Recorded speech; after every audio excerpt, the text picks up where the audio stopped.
루비오트입니다. 파워에 대해서 썰을 부려보려고 해요. 파워 같은 경우에는 어찌 보면은 컴퓨터에서 가장 중요한 심장 같은 역할을 담당하고 있습니다. 출력적인 효율도 봐야 되고요. 그리고 총 용량도 봐야 되는 것이 바로 파워 서플라이죠. 총 용량보다 낮은 규격의 파워를 사용을 하면은 당연히 시스템이 강제 종료되거나 문제가 발생할 수 있고요. 효율이 높은 등급 더 좋은 걸 사용하면은 뭐 그만큼 좋기는 하지만 가격대가 그만큼 비싸지는 것도 역시 마찬가지로 파워 서플라이가 가지는 특징이라고 볼 수 있을 것 같습니다. 파워를 먼저 설명을 하려면은 한 가지 알고 가야 되는 게 있습니다. 바로 효율 등급이라는 게 존재를 하는데요. 보통 이제 이거를 80 플러스 인증이라고 합니다. 뭐 프리볼트 등급도 있고 230V 등급이 이렇게 등급이 나눠져 있다고 보시면 될 것 같은데, 근데 그 둘의 등급을 표기하는 거는 똑같아요. 가장 낮은 스탠다드 등급부터 가장 높은 티타늄 등급까지 나눠져 있고요. 스탠다드, 브론즈, 실버, 골드, 플래티넘, 티타늄 등급으로 나눠져 있다고 보시면 될 것 같습니다. 이 등급의 차이는 가장 최저 효율과 가장 최고 효율의 파워 서플라이 효율성을 각 퍼센테이지로 나눠서 등급을 나누게 되고요. 우리가 흔히 쓰는 마이크로닉스의 클래식 시리즈라든지 FSP의 하이퍼 K 같은 시리즈 같은 경우에는 기본적으로 스탠다드 등급이라고 보시면 될 것 같습니다. 보통 이 스탠다드 등급을 가장 많이 쓴다라고 보시면 될 것 같고요. 그 다음에 브론즈는 뭐 제가 좋아하는 뭐 토러스, 쿨맥스에서 나오는 토러스라든지 아니면은 FSP의 뭐 하이드로 시리즈 혹은 헥사 시리즈도 존재하고요. 안텍의 네오에코 시리즈도 존재를 합니다. 실버 등급 같은 경우에는 지금은 거의 찾아보기 좀 어려운 등급이 되어버렸고요. 골드 등급으로 넘어가면 우리가 흔히 알고 있는 시소닉의 포커스 시리즈라든지 FSP의 하이드로 G 시리즈, 안텍의 EAG 프로 시리즈 이런 식으로 나눠질 것 같아요. 근데 이 등급 차이를 나누는 게 당연히 뭐 내부적인 구조에서도 분명히 나눠지기는 하지만은 기본적으로 가장 중요한 역할을 하는 것이 파워 서플라이 내부에 들어가져 있는 캐퍼시터가 가장 중요한 역할을 하게 됩니다.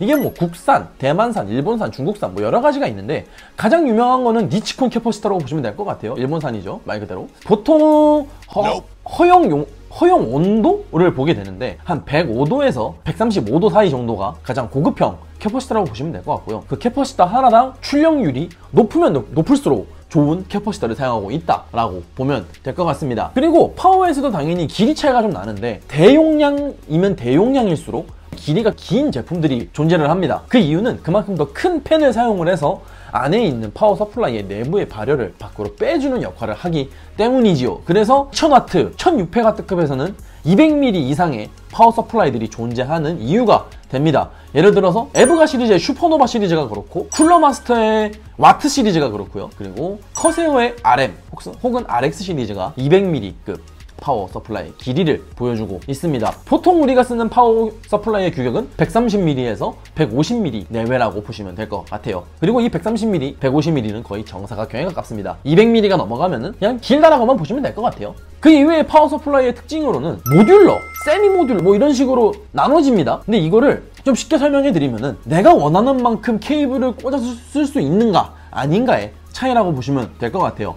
우리가 흔히 쓰는 스탠다드 등급 혹은 브론즈 등급 파워에서는 모듈러 방식보다는 내립형 방식이라고 해서 뭐 기본적으로 24핀, 뭐 8핀, U+2핀, 사타, 몰렉스 모든 케이블들이 파워에 장착이 되어서 나오는 제품들이 많고요. 그리고 실버, 골드 등급으로 올라가면은 세미 모듈러 방식이 조금씩 등장합니다. 이 세미 모듈러 혹은 반 모듈러라고 하는 방식은 우리가 무조건 필수적으로 사용해야 되는 파워선이 두 가지 존재합니다. 4+4핀 CPU 보조전원과 24핀 메인보드 보조전원선, 이 두 가지는 무조건 필수 불가결적으로 메인보드에 장착이 되는 파워선이고요. 이 두 가지를 제외한 모든 케이블들은 여러분들이 원하시는 만큼 꽂아서 쓸 수 있다는 장점을 가지고 있지요. 뭐 U+2핀, 아시다시피 그래픽카드도 저가형부터 고가형까지 들어가는 파워 케이블 핀 수가 다르고요. 뭐 사타 케이블 안 쓰시는 분들도 계시고요. 몰렉스 케이블도 마찬가지로 안 쓰시는 분들이 있기 때문에 굳이 장착을 안 해도 된다는 점 참고를 부탁드리고요. 그리고 이제 골드 등급 이상으로 넘어가면은 풀 모듈러 제품들이 나오기 시작합니다. 이 풀 모듈러 제품들 같은 경우에는 기본적인 모든 케이블이 다 기본적으로 장착이 안 되어져 있다고 보시면 돼요. 하나도. 그러니까 24핀 메인보드 주 전원선도 본인이 원하시는 뭐 위치 뭐 이런 거 없지만은 당연히 껴야 되는 거고요. 그리고 4+4핀 즉 CPU 보조전원도 원하시는 만큼 꽂아서 쓸 수 있는 장점을 가지고 있는 파워 서플라이라고 보시면 될 것 같아요. 왜냐?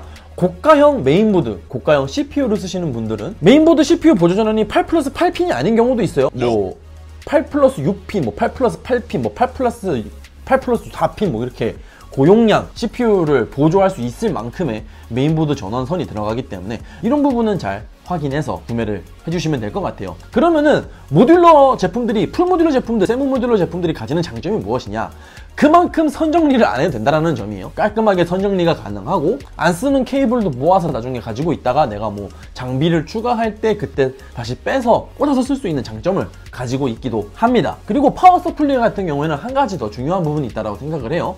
바로 장착하는 위치가 조금 그러기는 한데 솔직히 파워 서플라이도 어느 정도 쿨링이 잘 되는 발열과 큰 상관이 없는 위치에 장착을 해주시는 거를 개인적으로 좀 추천해 드리고요. 솔직히 파워가 터질 일은 거의 없다라고 보시면 될 것 같아요. 그리고 마지막으로 한 가지, 한국에 들어와져 있는 많은 파워 서플라이들은 220V 전용이 많습니다. 다만 이거를 해외에 가져가서 사용하시려면 프리볼트 제품을 구매하셔야 된다는 거 참고를 꼭 부탁드리도록 하겠습니다. 요즘 파워 서플라이도 다 선이 길고요. 그리고 기본적으로 5중회로 6중회로 해가지고 누전 방지 시스템, 뭐 셧다운 방지 시스템, 역류 방지 시스템 이런 거는 다 들어가져 있으니까요. 당연히 더 비싼 제품 사용하면은 그만큼 더 보호 회로들이 많이 장착이 되어 있기는 하다는 점 참고를 부탁드리도록 하겠습니다. 오늘 영상은 여기까지고요. 구독과 좋아요, 알람 설정까지 꼭 부탁드리도록 하겠습니다. 여러분 오늘도 시청해주셔서 감사합니다.